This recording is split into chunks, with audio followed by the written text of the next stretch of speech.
ಅತಿ ಸಂಭವನೀಯ ಪ್ರಶ್ನೆ ಮತ್ತು ಉತ್ತರಗಳನ್ನು ನೋಡಿದ್ದೀವಿ. ಸೊ ಈಗ ಪಾಠ 12, 13, 14 ಪಾಠವನ್ನು ನೋಡೋಣ. ಸೊ ಖಂಡಿತವಾಗಿ ಮೋಸ್ಟ್ ಇಂಪಾರ್ಟೆಂಟ್ ಆಗಿರ್ತಕ್ಕಂಥ ಪ್ರಶ್ನೆ ಉತ್ತರಗಳಿದ್ದಾವೆ. ಇಷ್ಟು ನೋಡಿಕೊಂಡ್ರೆ ಸಾಕು. ಪಾಠದ ಪ್ರಶ್ನೋತ್ತರಗಳಾಗಿರ್ಬೋದು, ಪ್ರೀವಿಯಸ್ ಇಯರ್ ಕ್ವಶನ್ಸನ್ನು ಎಲ್ಲವನ್ನೂ ಕವರ್ ಮಾಡಿದ್ದೀನಿ. ಸೊ ನಿಮಗೆ ಒಳ್ಳೆಯ ಅಂಕಗಳು ಸಿಗ್ತವೆ. ವಿಡಿಯೋನ ಲೈಕ್, ನಿಮ್ಮ ಗೆಳೆಯರಿಗೆ ಶೇರ್ ಮಾಡೋದನ್ನು ಮಾತ್ರ ಮರೆಯದಿರಿ ಅಂತ ಹೇಳ್ತಾ, ಸೊ ಫಸ್ಟ್ 1 ಮಾರ್ಕ್ ಕ್ವಶನ್ಸಲ್ಲಿ ಕೇಳಿದರೆ ರೋಬೋಟ್ ಪಾಠದಲ್ಲಿ रोबोनिल की मुलाकात किससे हुई? So the answer is Robodeep. Sadhoram कहाँ काम करता था ಕೇಳಿದ್ದಾರೆ. ಧೀರಜ್ ಸಕ್ಸೇನಾ ಕೆ ಘರ್ ಮೇ ಸಾಧೋರಾಮ್ ಕಾಮ್ ಕರ್ತಾ ಥಾ. ಇನ್ನು ಈ ಪಾಠದಿಂದ ಬರ್ತಕ್ಕಂಥ ಅನುರೂಪದ ಪ್ರಶ್ನೆಗಳು. ಧೀರಜ್ ಸಕ್ಸೇನಾ ಚಾತೆ ಥೇ रोबोनिल रहे, रोबोनिल चाहता था साधोराम रहे. इन्हें सक्सेना परिवार का रोबोट रोबोनिल, शर्मा परिवार का रोबोट रोबोदीप. मेरा बचपन आत्मकथा रोबोट कहानी. सक्सेना परिवार का मालिक धीरज सक्सेना, रोबोट कंपनी का मालिक रोबोजीत. सक्सेना परिवार का कुत्ता शेरू, शर्मा परिवार का कुत्ता झब्रू ಅಂತ ಬರೆದ್ರೆ ಸಾಕು. ಇನ್ನು 2 ಮಾರ್ಕ್ಸ್ಗೆ ಯಾವೆಲ್ಲ ಕ್ವಶನ್ಸ್ ಬರ್ತಾವಂದರೆ, रोबोनिल ने रोबोजीत को क्या समझाने की कोशिश की ಅಂತ ಕೇಳಿದರು. ಸೊ ಇಲ್ಲಿ रोबोनिल ने अपने कारण साधोराम को नौकरी से निकाल देने वाली बात बताई. रोबोटिक नियम के अनुसार रोबोट को इंसान के नुकसान का कारण नहीं बनना चाहिए. यह मानवीय नज़रे से भी गलत है ಅಂತಕ್ಕಂಥ ಉತ್ತರ ಬರೆದ್ರೆ ಸಾಕು. ಮುಂದಿನ ಪ್ರಶ್ನೆ, ಧೀರಜ್ सक्सेना को बुद्धिमान रोबोट की ज़रूरत क्यों थी ಅಂತಕ್ಕಂಥದ್ದು ಪ್ರಶ್ನೆ ಬಂದರೆ, ಸೊ ಉತ್ತರ नाती पोतों का होमवर्क कराने के लिए, वर्ड प्रोसेसर पर धीरज सक्सेना का काम संभालने के लिए धीरज सक्सेना को बुद्धिमान रोबोट की ज़रूरत या आवश्यकता थी ಅಂತ ಬರಿಬೇಕು. ಇನ್ನು ಮುಂದಿನ ಪ್ರಶ್ನೆ, रोबोनिल क्या क्या काम करता था ಅಂತ ಕೇಳಿದ್ದಾರೆ. ಇದು ಇಂಪಾರ್ಟೆಂಟ್ ಇದೆ. सुबह नाश्ता करना, मेहमानों के स्वागत में दरवाज़ा खोलना, घर के बच्चों को कहानियाँ सुनाना, उनके होमवर्क में मदद करना, वर्ड प्रोसेसर पर काम करना और उनके कुत्ते को घुमाने का काम भी करता था ಅಂತಕ್ಕಂಥ ಪಾಯಿಂಟ್ಸ್ बदले साकू. इನ್ನು धीरज सक्सेना ने घर में रोबोट रखने का निर्णय क्यों लिया ಅಂತ ಕೇಳಿದ್ದಾರೆ. नौकर साधोराम घायल होकर अस्पताल में भर्ती हो गया था, अतः साधोराम की जगह घर का काम करने के लिए रोबोट रखने का निर्णय लिया ಅಂತಕ್ಕಂಥ ಬರೆದ್ರೆ ಸಾಕು. ಇನ್ನು ಪಾಠದಿಂದ ಬರ್ತಕ್ಕಂಥ 3 ಮಾರ್ಕ್ಸ್ ಕ್ವಶನ್. सक्सेना परिवार रोबोनिल को पाकर बहुत खुश था, क्यों विवरण दीजिए ಅಂತ ಕೇಳಿದ್ದಾರೆ. सो सक्सेना परिवार में रोबोनिल सुबह नाश्ता कराना, मेहमानों के स्वागत में दरवाज़ा खोलना, घर के बच्चों को कहानियाँ सुनाना, होमवर्क में मदद करना, वर्ड प्रोसेसर पर काम करना, उनके कुत्ते को घुमाने का काम भी करता था. सक्सेना परिवार रोबोनिल को पाकर बहुत खुश था ಅನ್ನೋದನ್ನು ಪಾಯಿಂಟ್ಸನ್ನು ಬರೆದ್ರೆ ಸಾಕು. ಇನ್ನು ವೆರಿ ಇಂಪಾರ್ಟೆಂಟ್ ಕ್ವಶನ್, रोबोटिक कंपनियों के मालिकों के बीच हलचल क्यों मच गई ಅಂತ ಕೇಳಿದ್ದಾರೆ. आंसर ಏನಿತ್ತಪ್ಪ ಅಂದ್ರೆ, सक्सेना परिवार का नौकर साधोराम अचानक एक दिन चलती बस से गिरकर उसे खतरनाक चोट आती है. उसके अस्पताल पहुंच जाने से घर के सभी की तकलीफ़ें बढ़ जाती है. धीरज सक्सेना से परिवार वालों का यह दुख नहीं देखा जाता है. घरेलू कामकाज के लिए साधोराम को निकालकर रोबोट को रख दिया जाता है. रोबोट को जब यह पता चलता है कि तो रोबोटिक संघ से मिलकर रोबोट की हड़ताल की घोषणा करवा देता है. यह आह्वान से रोबोटिक कंपनियों के मालिकों के बीच हलचल मच गई ಅಂತಕ್ಕಂಥ ಬರೆದ್ರೆ ಸಾಕು. ಇನ್ನೊಂದು ಪ್ರಶ್ನೆ ಬರ್ತದೆ, रोबोटिक संघ ने साधोराम की समस्या का समाधान कैसे निकाला ಅಂತ ಕೇಳಿದ್ದಾರೆ. इंपॉर्टेंट, समस्या के समाधान के लिए रोबोटिक संघ की आपातकालीन बैठक बुलाई. बैठक में तय हुआ कि सभी रोबोटिक कंपनियों के काम करने वाले रोबोटों की हड़ताल का आह्वान कर दिया जाए. उन्होंने तुरंत रोबोजीत पर सक्सेना परिवार के साथ हुए अनुबंध को तुरंत रद्द करने का दबाव डाला. मजबूरन रोबोजीत को अनुबंध रद्द करके रोबोनिल को वापस बुलाना पड़ा. बदले हुए हालात में मजबूर होकर धीरज सक्सेना को साधोराम को नौकरी पर रखने का निर्णय लेना पड़ा ಅಂತ ಬರೆದ್ರೆ ಸಾಕು.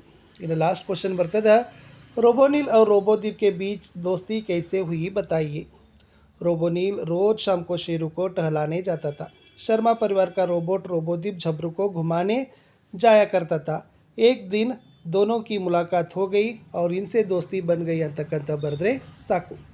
ಇನ್ನು ಮುಂದಿನ ಪಾಠ ಮಹಿಳಾ ಕಿ ಸಾಹಸಗಾಥಾ ಪಾಠದಲ್ಲಿರ್ತಕ್ಕಂಥ ಮೋಸ್ಟ್ ಎಕ್ಸ್ಪೆಕ್ಟೆಡ್ ಪ್ರಶ್ನೆ ಮತ್ತು ಉತ್ತರಗಳು. ಬಚೇಂದ್ರಿ ಪಾಲ್ಕ ಬಚ್ಪನ್ ಕೈಸಾ ಥಾ ಅಂತ ಕೇಳಿದ್ದಾರೆ.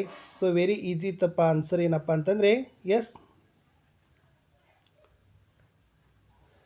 बचेंद्री पाल को बचपन में रोज़ पैदल 5 किलोमीटर पैदल चलकर स्कूल जाना पड़ता था ಅಂತಕ್ಕಂಥ ಬರಿಬೇಕಿತ್ತು.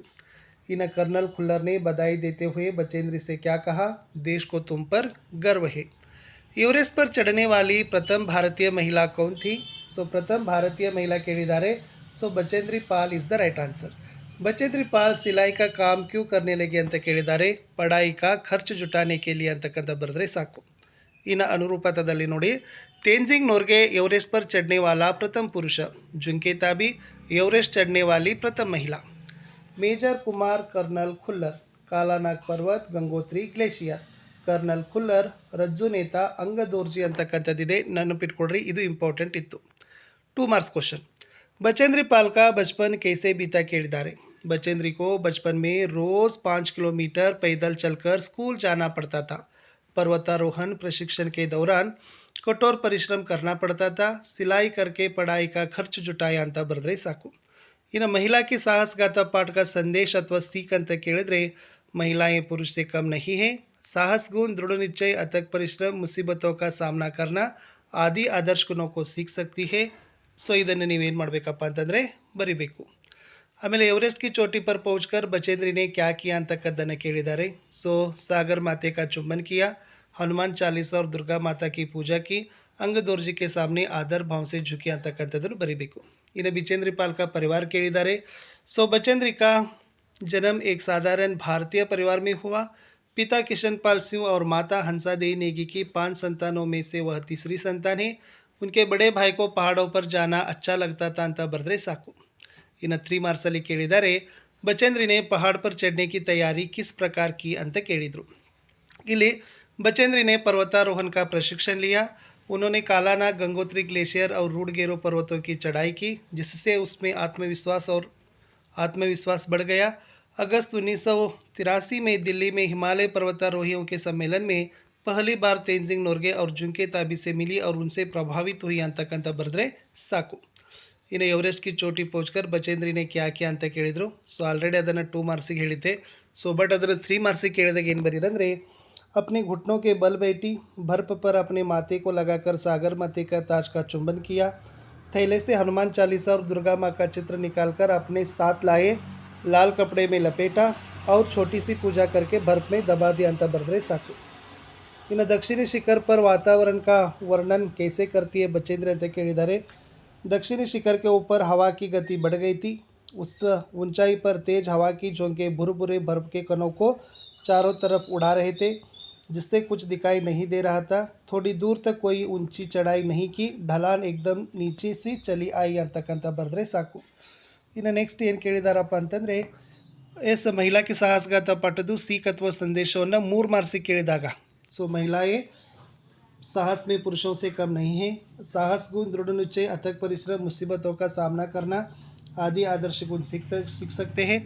बचेंद्री पाल से प्रेरणा पाकर छात्र साहसी गुण अपना लेते हैं ಅಂತ ಬರೆದ್ರೆ ಸಾಕು. ಇನ್ನು ಈ ವಿಡಿಯೋದಲ್ಲಿರ್ತಕ್ಕಂಥ 14ನೇ ಪಾಠ ಸೂರ್ಯಶಾಮದಲ್ಲಿ ನೋಡೋಣ. ಸೊ ಸೂರ್ಯಶಾಮದಲ್ಲಿ ಯಾವೆಲ್ಲ ಇಂಪಾರ್ಟೆಂಟ್ ಕ್ವಶನ್ಸ್ ಇದಾವಂದ್ರೆ, बलराम कृष्ण को क्या कहकर चिढ़ाता था ಅಂತ ಕೇಳಿದ್ದಾರೆ. सो बलराम कृष्ण को बार बार कहता और चिढ़ाता है कि कृष्ण को मोल लिया है, तुझे माँ यशोदा जन्म नहीं दिया है. इन्हें यशोदा किसकी कसम खाती है. यशोदा गोधन की कसम खाती है. यशोदा गोधन की कसम क्यों खाती है. कृष्ण के क्रोध को शांत करने के लिए. यशोदा और नंद का रंग कैसा था. गोरा था. बालकृष्ण का रंग कैसा था. काला था ಅಂತ ಬರೆದ್ರೆ ಸಾಕು. ಇನ್ನು ಅನುರೂಪತೆ ನೋಡ್ರಿ, गोरा रंग यशोदा, काला रंग कृष्ण. तुलसीदास राम भक्त कवि, सूरदास कृष्ण भक्त कवि. मातृभूमि प्रकृति का वर्णन, सूर्यश्याम कृष्ण की बाल लीला का वर्णन. बालकृष्ण का रंग काला, नंद और यशोदा का रंग गोरा. भोला भाला बालकृष्ण, चुगलखोर बलराम. कृष्ण को चिढ़ाने वाले बलराम, कृष्ण चुटकी दे देकर हंसने वाले ग्वाल मित्र. भोला भाला बालकृष्ण, चुगलखोर बलराम. चुगलखोर बलराम, भोला भाला बालकृष्ण. कृष्ण को चिढ़ाने वाला बलराम, कृष्ण को मनाने वाली यशोदा. बालकृष्ण का रंग काला, यशोदा का रंग गोरा. बालकृष्ण, भोला भाला बलराम, चुगलखोर. भोला भाला बालकृष्ण, वात्सल्य यशोदा. बलभद्र बलराम, जसोदा यशोदा ಅಂತ ಬರಿಬೇಕು. ಮುಂದಿನ ಪ್ರಶ್ನೆ ಇತ್ತು, कृष्ण बलराम के साथ खेलने क्यों नहीं जाना चाहता है ಅಂತಕ್ಕಂಥ ಪ್ರಶ್ನೆ ಕೇಳಿದ್ದಾರೆ. ಅಥವಾ बालकृष्ण अपनी माता से क्या क्या शिकायतें करता है. ಅಥವಾ कृष्ण बलराम के प्रति क्यों नाराज है. ಆಮೇಲೆ बलराम कृष्ण के माता पिता के बारे में क्या कहता है. ಇದಕ್ಕೆಲ್ಲದಕ್ಕೂ ಒಂದೇ ಆನ್ಸರ್ ಏನಪ್ಪ ಅಂದರೆ, बलराम कृष्ण को बार बार कहता है कि और चिढ़ाता है कि तुम्हें यशोदा ने जन्म नहीं दिया है बल्कि मोल लिया है। नंद और यशोदा का रंग गोरा है लेकिन तुम्हारा शरीर का रंग क्यों काला है। इसी गुस्से के कारण कृष्ण बलराम के साथ खेलने नहीं जाता ಅಂತ ಬರೆದ್ರೆ ಸಾಕು.